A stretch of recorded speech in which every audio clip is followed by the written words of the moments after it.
നീ കണക്ക് ഹോംവർക്ക് ചെയ്തോ? ഇല്ല. പേടിക്കണ്ട, നമ്മുടെ കണക്ക് ടീച്ചർ ടൂർ പോയ കാരണം വരില്ല. ദേ ആ സുന്ദരി കോത വരുന്നുണ്ട്. ആ പ്രസാദ് ഇപ്പൊ എണീക്കും, നോക്കിക്കോ. മാനേ മധുര കരിമ്പേ മലർത്തേനെ മദന കുഴമ്പേ, മാനേ മധുര കരിമ്പേ മലർത്തേനെ മദന കുഴമ്പേ. ദാ വായടക്കി ഈച്ച കേറും. ദാ നമ്മുടെ പഠിപ്പിസ്റ്റ് സുമയുടെ വരവുണ്ട്. ഇപ്പൊ തുടങ്ങും. നിങ്ങളൊക്കെ കണക്ക് ഹോംവർക്ക് ചെയ്തോ? ചെയ്യാത്തവർക്കൊക്കെ പുറത്തു നിൽക്കാം. ഞാൻ ആർക്കും കാണിച്ചു തരില്ല കേട്ടോ. എൻ്റെ വീട്ടിൽ പുതിയ പട്ടിയെ മേടിച്ചു കേട്ടോ. നീ വീട്ടിലേക്ക് വാ, കാണിച്ചു തരാം. പുതിയ പട്ടി കടിക്കുമോ? അത് അറിയാനല്ലേ നിന്നോട് വരാൻ പറയണത്. നമ്മുടെ ടീച്ചേഴ്സൊക്കെ ടൂറ് പോയിരിക്കുകയാണ്. ആകെ 2 പേരെ വന്നിട്ടുള്ളൂ. അത് ആരൊക്കെയാ? കണക്ക് മാഷ് കാലം മത്തായും നമ്മുടെ സയൻസ് ടീച്ചർ ഭരതനാട്യം സുലോചനയുമാണ് വന്നിരിക്കണത്. ആരാണാവോ നമുക്കിന്ന് ക്ലാസ് എടുക്കണത്? ആർക്കറിയാം. പൈനാപ്പിൾ പോലൊരു പെണ്ണ്, പാൽ പായസം പോലൊരു പെണ്ണ്, പഞ്ചാരച്ചിരി കൊണ്ട് പഞ്ചായത്താകെ പലിശയ്ക്ക് വാങ്ങിയ പെണ്ണ്. Good morning teacher. Good morning, good morning. ഇരിക്കൂ. എല്ലാവരും വന്നിട്ടുണ്ടോ ഇന്ന്? എന്തായാലും അറ്റൻഡൻസ് എടുക്കാം. സുമ ഹാജർ, പ്രിയ ഹാജർ. എന്താ സ്വകാര്യം പറയണ പോലെ? വർത്താനം പറയുമ്പോൾ നല്ല ശബ്ദമാണല്ലോ. ഹാജർ.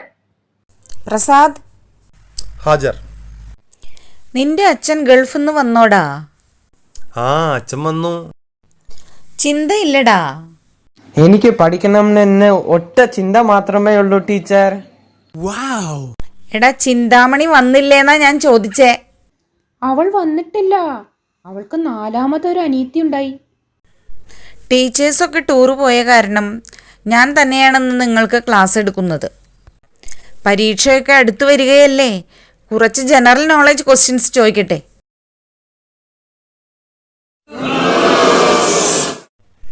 ആരാടാ ഈ ആരോ വിട്ടത്? പൂച്ചകളെ പോലെ ഇരിക്കുന്ന കണ്ടില്ലേ? വേഗം പറഞ്ഞു, ആരാ അത് ചെയ്തതെന്ന്.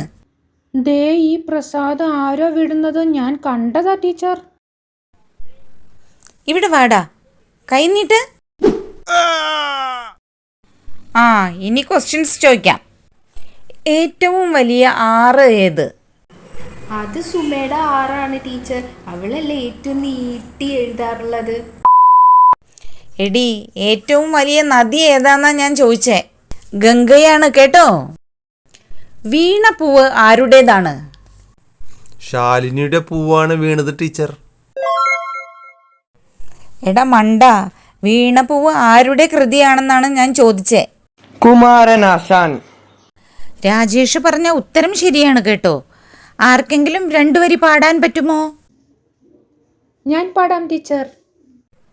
പാടൂ, കേൾക്കട്ടെ. വീണപ്പൂവേ കുമാരനാശാന്റെ വീണപ്പൂവേ, വീണപ്പൂവേ. നിർത്ത്, ഇത് സിനിമ പാട്ടല്ലേ.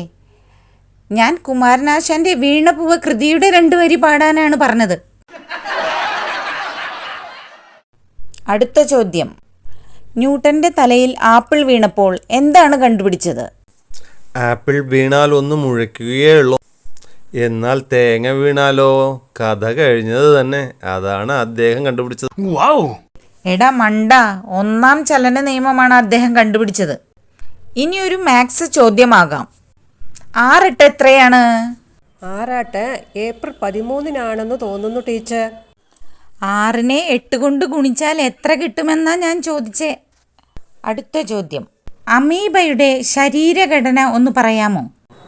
2 കുഞ്ഞു കണ്ണ്, 2 കുഞ്ഞു കാത്, 2 കുഞ്ഞു കാലും കൊണ്ട് പിച്ചാ പിച്ചാ പിച്ചാന്ന് നടക്കും. വെറുതെ അല്ല നീയൊക്കെ പരീക്ഷയിൽ തോൽക്കുന്നത്. ഇരിക്കവിടെ. അയ്യോ, ഈ മണ്ടികളെയും കൊണ്ട് ഞാൻ തോറ്റു. അടുത്തത്. ചങ്ങമ്പുഴയെക്കുറിച്ച് ഒരു 2 വാക്ക് പറയാമോ? എൻ്റെ അമ്മായിയുടെ വീടിനടുത്തുള്ള പുഴയാണ് ചങ്ങമ്പുഴ. നിറയെ ചങ്ങാടങ്ങൾ ഉള്ള പുഴയായതിനാലാണ് ഇതിന് ചങ്ങമ്പുഴ എന്ന് പേര് വന്നത്. ഞാൻ നിരവധി പ്രാവശ്യം പോയിട്ടുണ്ട് ഇവിടെ. എന്തൊരു ഭംഗി! ചങ്ങമ്പുഴ ആരെന്നറിയാത്തവനൊക്കെയാ 10ൽ പഠിക്കുന്നേ. എനിക്കൊരു ഡൗട്ട്. വാസ്കോഡ ഗാമയുടെ വീട്ടുപേരെന്താ ടീച്ചർ? തടത്തിൽ പുത്തൻ വീട്. ഇരിക്കവിടെ. അടുത്ത ക്വസ്റ്റ്യൻ. ഭൂമിയുടെ 3 അവസ്ഥകൾ ഏതൊക്കെയാണ്? ഹരം രാഘവം. ഹരം രാഘവോ? അല്ലല്ല, ദ്രാവകം. മൂന്നാമത്തെ അവസ്ഥ പറയൂ. ആ, അത് എനിക്ക് ബാധകമല്ല. Very good, very good. വാതകം തന്നെ. ഇനി അടുത്ത ചോദ്യം പറയാം. കേരളത്തിൻ്റെ ദേശീയ പക്ഷിയുടെ പേരെന്ത്? വേലായുധൻ. വേലായുധനോ? വേമ്പാഴൻ. അയ്യോ, ഇവരെയൊക്കെ ഞാൻ എങ്ങനെ പഠിപ്പിക്കും? വേമ്പാഴനല്ല, വേഴാമ്പലാണ് ആ പക്ഷി. അടുത്ത ചോദ്യം. പിരമിഡ് സ്ഥിതി ചെയ്യുന്നത് എവിടെയാണ്? ഓ, അത് മുണ്ടക്കയം കഴിഞ്ഞ് കുമിളി വഴിയാന്നാ തോന്നുന്നു. അത് പീരുമേടാണ്. ഞാൻ ചോദിച്ചത് പിരമിഡാ. അത് ഈജിപ്തിലാണ് ഉള്ളത്. അടുത്ത ചോദ്യം. താജ്മഹൽ പണി കഴിപ്പിച്ചത് ആർക്കു വേണ്ടിയാണ്? മുംതാസ്. Very good. അതിൻ്റെ പിന്നിൽ പ്രവർത്തിച്ചത്? പിൻദാസ്. എടി, പിൻദാസ് അല്ല, അത് ഷാജഹാനാണ്. ഓ ദൈവമേ, ഇവരെ പഠിപ്പിച്ച് ഞാനൊരു വഴിയായി പോയല്ലോ. ആ, യൂത്ത് ഫെസ്റ്റിവലൊക്കെ അടുത്തു വരികയല്ലേ.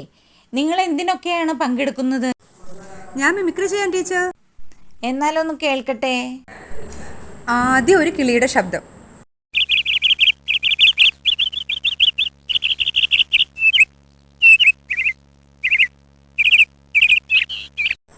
അടുത്തത് ഫ്രോഗ്. വെരി ഗുഡ്, നീ കലക്കും. സംഘഗാനം ഞാൻ ഒറ്റയ്ക്ക് പാടാം ടീച്ചർ. ആ, അത് നിന്നെ കൊണ്ട് മാത്രമേ പാടാൻ പറ്റൂ. ഞാനൊരു പാട്ട് പാടാം ടീച്ചർ. നീ നന്നായി പാടുമോടാ? പിന്നെ ഞാൻ വളരെ നന്നായി പാടും. എന്നാൽ കേൾക്കട്ടെ. സൂര്യമുഖ, ഇനിയൊരു പുതിയ മുഖം, പുതിയ മുഖ, ഇനിയൊരു പുതിയ മുഖം, സൂര്യമുഖ, ഇനിയൊരു പുതിയ മുഖം, പുതിയ മുഖ,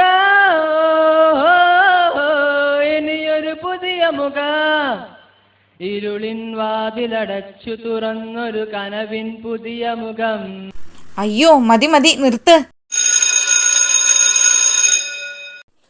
നമ്മുടെ മനസ്സുകളിൽ നിന്നും ഒരിക്കലും മായാത്ത, ഇനി ഒരിക്കലും തിരിച്ചു വരാത്ത ആ പഴയ സ്കൂൾ കാലഘട്ടത്തിൻ്റെ ഓർമ്മയ്ക്ക് മുന്നിൽ ഞങ്ങളിത് സമർപ്പിക്കുന്നു.